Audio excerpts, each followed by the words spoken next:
Ndongo ya Azimio Raila Odinga ni umbulakana musumbu dhumwe wa Uhuru Kenyatta niwe wa mutumia kwa tana na President William Ruto kumina mathina ala mawakilito ni muika wa Jenzindi ni wa miatiani oyo aine na ingine wasekana kini chatumie asuwani ya undu utona kwika kana nikenda asonje hindi ya Kenya mbe nilivoti ya Kelly na Musangi.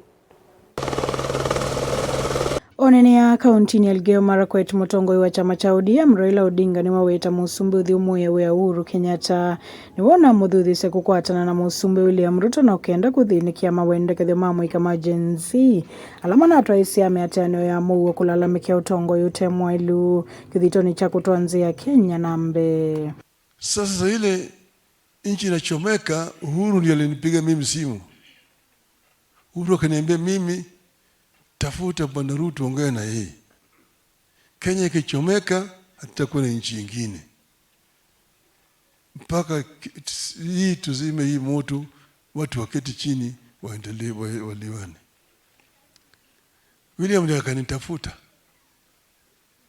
Na mimi nikaongea na yeye wazi kabisa. Mimi unajua mambo yangu, mimi sificheki mambo. Nasema direct. Magazeti hawa wanaandika sijui nini Raila na Ruto handshake. Hakuna handshake. Hakuna handshake. Kile tulisema, mimi niliongea na Ruto nikamwambia shida iko hapa. Hawa watu yako ambao wameweka pale hawajafanya kazi vile wananchi wanataka. Wananchi wameudhika, ndio naona hao sasa vijana wamejitokeza.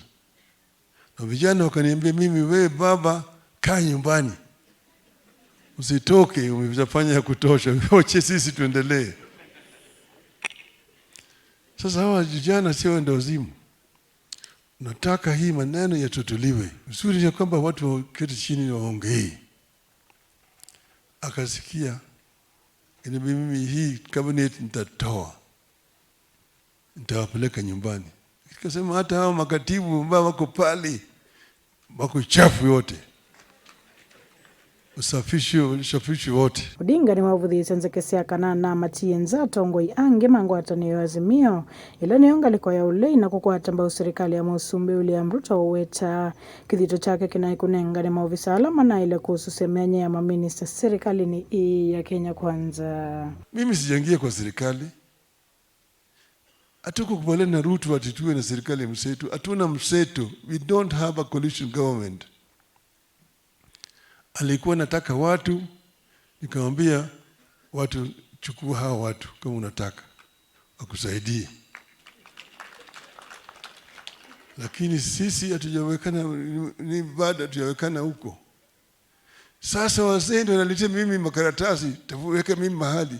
Mzee nasema niweke mjukuu yako au mtoto yako. Wewe uko na watoto ambao wamesoma. Hao watoto wanataka kazi. Baba vile vile anataka kazi. Mtu kama mimi sasa niende kutafuta kazi. Kazi gani? Nitaandikwa ajiriwa kazi gani? Mimi watoto yangu ni wanafanya kazi.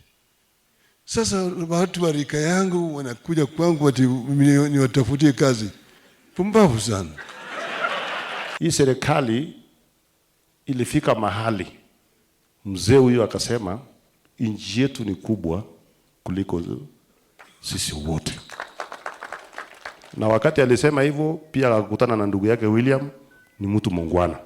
Akasema pia yeye apende ukabila.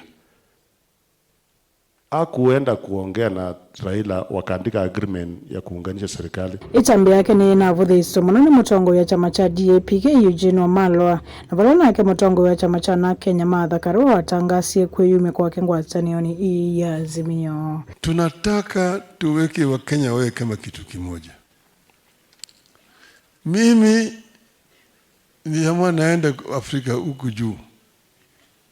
Na mimi natoa shukrani sana kama mimi nyinyi mnaniunga mkono. Lakini mimi sitaki kuona kama Kenya imegawanyika. Sitasikia mzuri kama mimi niko kule na Wakenya wanapigana. Kwa sababu mimi nataka kuona kama mimi sijaenda huko kwa Afrika, Kenya imeungana iko kitu kimoja. Tufanye kazi pamoja. Mimi naweza kusaidia Kenya iwe kitu kimoja. Na Wakenya waweze kupata ile ambayo waanzilishi wetu walitaka, ndoto ya Kenya. Asante sana, Your Excellency sir. Gulipata mlingo wa mauvo nilina Sangi.